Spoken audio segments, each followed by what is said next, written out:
Daryl Dixon, season 3's been getting pelters off us the last couple of months, but now it's beginning to get pelters off of the media. Welcome back to Fog Entertainment Collider. AMC, Hollywood Deadline, there's plenty, well I say AMC's the network, and looking at the network, right, see, we'll actually dive into this article, even look at the drop-off in the ratings from The Walking Dead Daryl Dixon Season 1. So they began with 631,000 viewers. Again, that rating's shocking, right?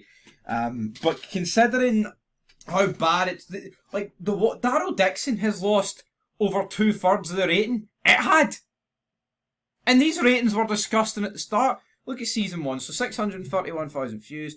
Episode 2, 564,000 views. Then Episode 3 got 649. Episode 4 got 719,000 views, so that's the highest to date. 620, and then Episode 6 got 688. So, moving into Season 2, you can see a decline here. 576, 497, 579, 480, 504, and then 476. And then going into Season 3. See when your ratings half between seasons, that normally tells you, folks, that there is no demand for the season anymore. And we have, I've been doing the entertainment game a long time, macho man. I'm snapping into a Slim Jim. Let me snap into a wee shite show called Daryl Dixon. Sometimes in shows, right, the ratings never really go up, but what you do see is maybe the finales are always massive and the premieres are always maybe a wee bit shite compared to the finale. But in this instance, man, to see a show actually half in ratings that are already absolutely horrific, I mean, make no mistake about it, 476 is disgusting, just under 500,000. But to think you're getting just about half of that with your season 3 premiere tells me that no one cares about it. It's done. Absolutely done. 241,000 viewers, 223,000 viewers for episode 2, 279 for El Vico. I mean, look at this. Episode 4, 198,000 viewers. Episode 5, it bounced back with 242,000 viewers. Then Contrabando did 254,000 viewers. And the finale rating isn't exactly in yet. But looking at the ratings so far, the highest is 279,000. I would kind of be shocked if it did anything north of 300,000. But, if there is confirmed Season 4. So Season 4, I'm not saying it's going to lose half, because I don't really think they can afford to lose half, but Season 4 is probably going to be about 175, 180,000 views, if you're just basing it off the trend that's went on now. These articles are like, The Walking Dead Daryl Dixon Season 3 finale leaves fans' biggest question completely unanswered. And what is it? And what is the season? What is the biggest question? They're yet 3 seasons in. They're yet to give the fan an answer. But Daryl Dixon's big question in the season 3 finale is about more than just his character. I mean, what is that? That's being as empty and vague as this shite show.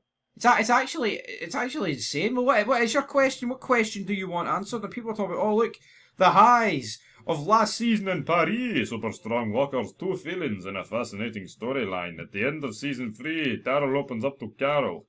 I've been trying to get home, but why the fuck did I ever leave in the first place? Don't know why Daryl sounds like he's Italian, but I mean they're bashing the fuck out of the this season, saying that it feels rather filler.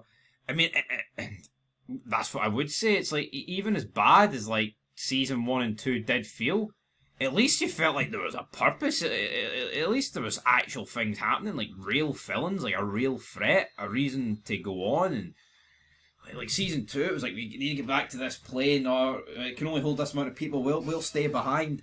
Like, I know season 3, like, they got the boat refixed, but I feel like the boat's been fixed for ages, and they're just doing these wee shitey side tasks that just did not matter.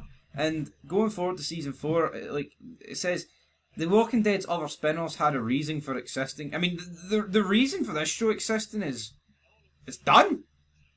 It's almost like The Ones Who Live just fucking nullified this show's reasoning.